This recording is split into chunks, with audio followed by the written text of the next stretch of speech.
अस्सलाम वालेकुम, here is Mohammad Usman Hamid और क्वेश्चन नंबर 24 आपके सामने शो हो रहा है। Solve the Cauchy problem 3 time derivative of u with respect to x plus 2 time derivative of u with respect to y equal to 0 where condition is given as for y equal to 0 we have u equal to f at x any function. हमने एक दफ़ा question लिख लिया। According to procedure dx over attach coefficient that is 3 equal dy over attach coefficient 2 equal du over 0।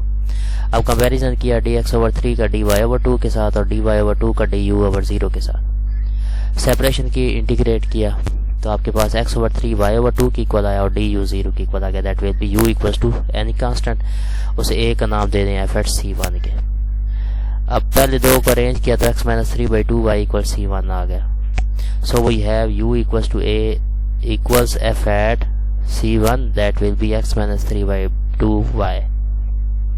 Condition use करते हैं u at x 0 equals to f at x। After simplification we have a equal f at x minus 3/2y या फिर f at x plus 3/2y भी लिखा जा सकता है, वो थोड़ा इसे सिंप्लीफाई करें तो।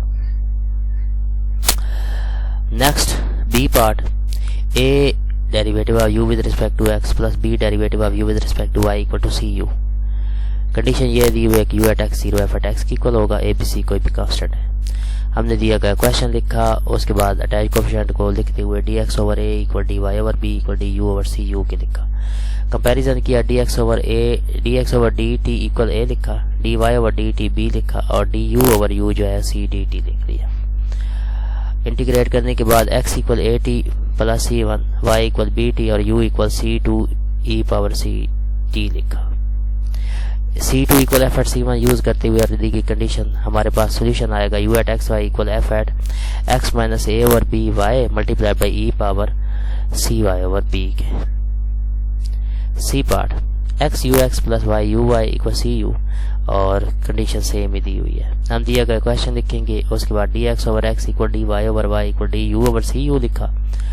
उसके बाद dx ओवर dt को x की इक्वल लिखा, dy ओवर dt को y की इक्वल लिखा, du ओवर dt को cu की इक्वल लिख लिया। इंटीग्रेट किया after simplification natural log of x equal t plus c1 आया, natural log of y t की इक्वल और u आ गया c2 e पावर ct। ये चूंकि ज़रा डिफरेंट क्वेश्चन था तो मैंने 24 क्वेश्चन जो है इसलिए अलग से कर दिया है, इसमें ये प्रोसीजर थोड़ा इजाफे किया था। कंडीशन यूज करते हुए और c2 f एट c1 की इक्वल लिखते हुए हमारे पास आंसर आएगा f at x over 1 minus y multiply by 1 minus y power c solve करने के बाद। नेक्स्ट पार्ट जो कि हमारा लास्ट पार्ट है, क्योंकि उसके बाद सेपरेशन ऑफ वेरिएबल स्टार्ट हो रहा है method. D part, u multiply by derivative of u with respect to x plus u का y के respect derivative equal to 1, u at s 0 equals to a alpha s, u x at s 0 equals to s and y at s 0 equals to 0। हमने question लिखा, x y z suppose कर लिए u जो है कि ये s और t का फंक्शन होगा, dx over u equal dy over 1 du over 1 की इक्वल लिखा। कंपैरिजन किया dx ओवर u का dy ओवर 1 के साथ, dy ओवर 1 का du ओवर 1 के साथ और dx ओवर u का du ओवर 1 के साथ। सॉल्व किया, x इक्वल u आया, y इक्वल u आ गया, u स्क्वायर ओवर 2x की इक्वल आ गया after integration. So we have u y over x को हमने c1 का नाम दिया।